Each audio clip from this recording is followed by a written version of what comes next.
संसद के शीतकालीन सत्र में मोदी सरकार लगातार विपक्ष के निशाने पर है। हर दिन विपक्ष तमाम मुद्दों पर बीजेपी की घेराबंदी कर रहा है। इसी सिलसिले में टीएमसी सांसदों ने संसद परिसर में मोदी सरकार की घेराबंदी की, तो साथ ही पार्टी ने एक्स पर भी सरकार पर निशाना साधा है। तो क्या है ये पूरी खबर और किस लिए टीएमसी ने की मोदी सरकार की घेराबंदी, जानेंगे इस रिपोर्ट में। संसद के बाहर टीएमसी सांसदों ने मोदी सरकार की जमकर घेराबंदी की। बंगाल के हक के लिए इन सांसदों ने परिसर के बाहर केंद्र सरकार पर मनरेगा और बाकी केंद्रीय योजनाओं के तहत बंगाल के लगभग 2 लाख करोड़ रुपए के बकाया फंड को जानबूझकर रोके जाने का आरोप लगाया। प्रदर्शन के साथ साथ टीएमसी ने एक्स पर भी मोदी सरकार को घेरने का काम किया। पार्टी ने लिखा, बीजेपी के नेतृत्व वाली केंद्र सरकार ने संघीय शत्रुता और वित्तीय प्रतिशोध की हर सीमा को पार कर दिया है। बंगाल के लोगों के करीब 2 लाख करोड़ रुपए का बकाया उस सरकार द्वारा रोक दिया गया है जो दिल्ली के शाही अहंकार के सामने ना झुकने के लिए राज्यों को सजा देती है। उन्होंने मनरेगा की मजदूरी रोकी, आवास योजना के घर देने से मना किया और जल जीवन मिशन का फंड रोक दिया क्योंकि बंगाल ने झुकने से इनकार कर दिया।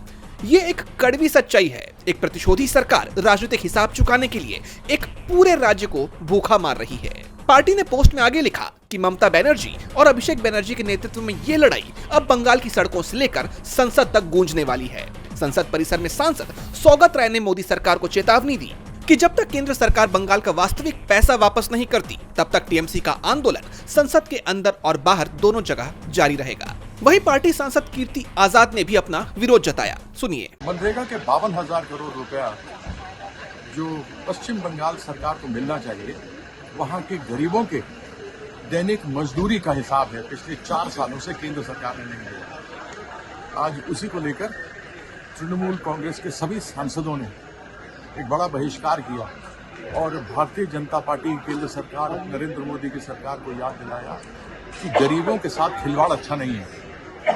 और यही कारण था कि आज यहाँ सभी लोग मिलकर एक बार पुनः हर रोज की तरह उनको ये बता रहे थे कि मनरेगा का पैसा है, गरीब लोगों का पैसा है, दैनिक मजदूरी का पैसा है, वापस करो। जैसा कि आप जानते हैं कि बंगाल में अगले साल विधानसभा का चुनाव होना है। इसे लेकर जानकारों का मानना है कि ये मुद्दा बंगाल चुनाव के मद्देनजर काफी अहम साबित हो सकता है, जिससे बीजेपी सरकार पर चुनाव से पहले ही भारी दबाव बनता हुआ दिख रहा है। वहीं दूसरी तरफ संसद में तमाम मुद्दों के साथ साथ मनरेगा के मुद्दे पर भी मोदी सरकार घिरती हुई दिख रही है।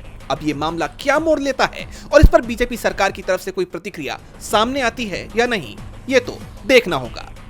डीबी लाइव की रिपोर्ट। हमारे चैनल से जुड़े रहने के लिए YouTube पर टाइप करें डीबी लाइव, सब्सक्राइब बटन को क्लिक करें और बेल आइकन को दबाना ना भूलें ताकि खबरें आप तक पहुंचती रहें।